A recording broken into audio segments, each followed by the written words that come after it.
Hi guys, this is Gas 102. This is about the gas laws, and your assignment that goes with this is Chapter 10, Question 19, and it's also going to be due on the 9th of January.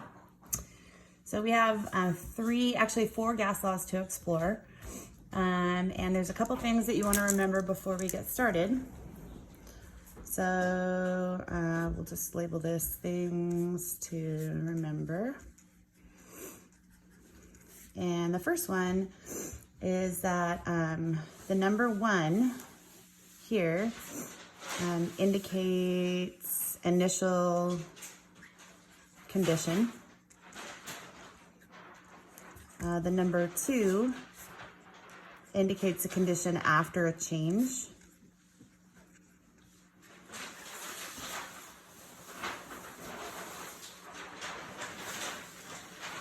And we always want to remember to use Kelvin for all temperatures.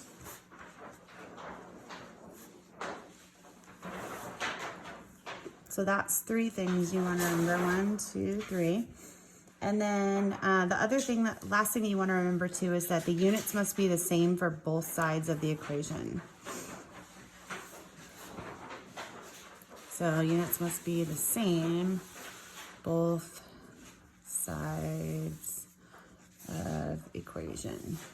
So if you have milliliters as an initial condition and liters as a secondary condition, you've got to change one of them. It doesn't matter which one, but they have to be the same units on both sides. Okay, so let's dive into these gas laws. The first one is called Boyle's Law. And Boyle's Law represents the fact that as pressure is increased, volume of a gas is decreased. And the way that manifests itself in an equation is that P1 times V1 is equal to P2 times V2. So initial pressure times initial volume is equal to secondary pressure times secondary volume. And you would be given 3 of these variables and asked to solve for the 4th one. So pretty straightforward. Second one is Charles' Law. And Charles says that as temperature is increased, volume of a sample of gas also increases. So the way that manifests itself is a ratio where initial volume over initial temperature is equal to secondary volume over secondary temperature. And again, we want to remember always use Kelvin here.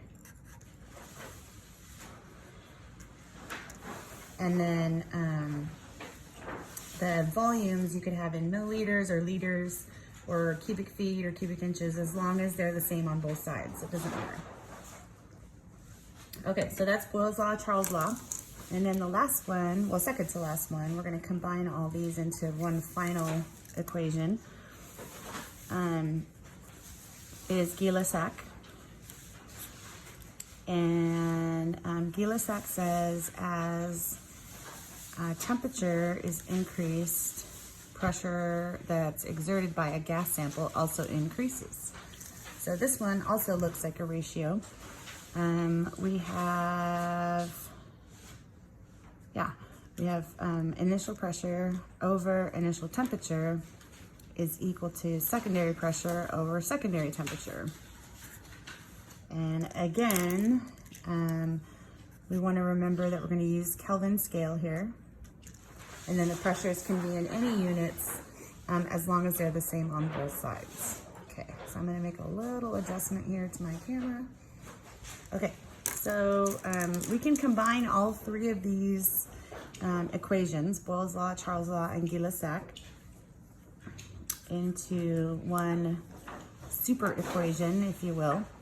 This is called the combined gas law.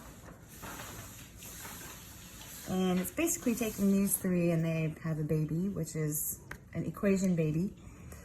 If you could think of it like that, looks like this. P1 times V1 over T1 is equal to P2 times V2 over T2.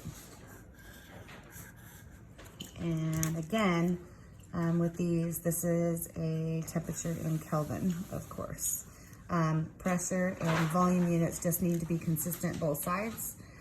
And you would be given 5 of these 6 variables and be expected to solve for the 6th one.